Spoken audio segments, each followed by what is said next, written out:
Bienvenue, moi je représente l'entreprise Deuton et l'association également Deuton. Vous voyez que sous le Deuton, il y a un petit mais pas que.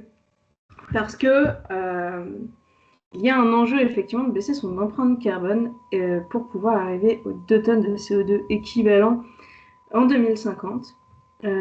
Mais pas que ça. Et nous, face au contexte actuel et face à tout ce qui se passe actuellement, que ce soit sur le point de vue politique, sur le point de vue masculiniste, que ce soit sur le point de vue environnemental, social, etc. On s'est dit qu'il fallait peut-être changer, élargir notre angle d'attaque. D'où le mais pas que. Si on résume notre raison d'être, c'est de permettre aux personnes, humblement, de mieux résoudre les problèmes ensemble. Et une échelle qui est très intéressante pour ça, c'est l'échelle des entreprises, donc à toutes les tailles. Et pour ces entreprises, on a identifié un double challenge pour le siècle à venir, et qui est le fait que les entreprises, indubitablement, elles vont faire face à de nombreuses crises différentes, et pas que écologiques. On voit des crises politiques, il y a des crises sociales, il y a des crises de sens des salariés, il y a des crises des matières, il y a énormément de crises différentes. Et à la fois de s'améliorer sur le point de vue environnemental et social. Ce qu'on a observé, et il n'y a pas que nous, hein, c'est d'abord le World Economic Forum qui l'a observé, c'est que cet ensemble de crises qui se nomme la polycrise et qui s'auto-alimente, c'est-à-dire que par exemple, au hasard, la crise de la désinformation va venir rogner la crise et accélérer la crise écologique, parce que les gens vont avoir de moins en moins accès à une information fiable. Et donc ça va aggraver cette crise-là, ça va aggraver la crise de la confiance entre les humains, ça va aggraver les crises démocratiques, etc. Et donc, cette polycrise réduit notre capacité à agir en équipe, en groupe, dans les organisations. On s'est beaucoup inspiré du travail d'Olivier Hamon sur les sujets de la robustesse pour se dire que face à ce contexte de polycrise, la robustesse, donc le fait d'être stable malgré les fluctuations, est quelque chose de clé pour les entreprises et les organisations.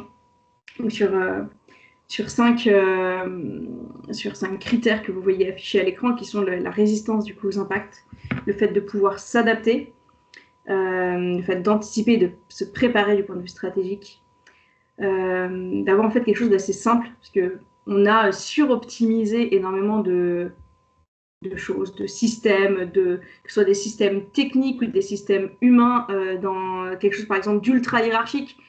Quelque chose d'ultra hiérarchique, à un moment où il y a un échelon qui casse, c'est toute l'échelle qui se casse la figure. Donc d'avoir des choses plus simples et et c'est le dernier point, plus équilibré. Le système qui va le mieux, je ne vais pas dire résister, parce que c'est pas le bon mot, mais qui va être plus robuste face aux crises, c'est un système équilibré avec plein de points différents qui s'entrelacent. En gros, ne pas mettre tous ses œufs dans le même panier pour aller un peu plus simple. Et donc, c'est le petit challenge auquel Deuton s'attelle. Il n'est pas des moindres. Et du coup, on peut aller à la page après. Merci beaucoup. Concrètement, comment ça se passe pour essayer de faire en sorte que les gens se parlent plus, se fassent plus confiance, et un rapport plus sain à l'information, que ça c'est quelque chose qui pêche énormément, arrive mieux à faire des compromis. Aujourd'hui, on a 3 ateliers qui sont déjà prêts, qui sont déjà là. Notre atelier historique Deuton, donc, qui en fait était déjà dans une optique d'action collective, vu qu'on a un objectif commun auquel on va en groupe sur une base d'informations scientifiques. Là, le but, c'est d'atteindre les 2 tonnes par personne et dans le groupe de participants en 3 heures. Et donc, petit voyage dans le temps pour aller jusqu'à 2050. On a Deuton, l'atelier entreprise, faute d'un meilleur nom pour le moment, qui est également en 3 heures de 6 à 15 personnes, où là, le but, c'est d'incarner une entreprise de ces différentes parties prenantes pour prendre des choix lorsqu'elle va faire face à certaines crises. J'ai cité par exemple la crise des matières, des crises écologiques avec une canicule, une crise en interne avec des employés qui vont décider de faire grève, voilà, ce genre de choses. Donc, comment prendre des décisions qui ne mettent pas en péril la pérennité de l'entreprise, qui respectent toutes les singularités humaines qui sont en interne et qui en même temps ne vont pas excéder les enjeux environnementaux. Et le troisième atelier, c'est un atelier qu'on a testé, approuvé, validé durant les Journées européennes du patrimoine. C'est un format plus court, avec plus de gens, qui a pour but vraiment d'amener les gens à se parler. Évidemment, si les gens repartent avec des ordres de grandeur à la fin de cet atelier, merveilleux. Et en même temps, nous, ce qu'on veut vraiment, c'est mettre deux personnes qui ne se connaissent pas, qui de base n'étaient pas venues pour parler environnement, qui vont aller parler sur leur pouvoir d'achat et qui vont échanger sur ces sujets de manière calme, posée, avec toujours un animateur ou une animatrice qui pourra faciliter la discussion.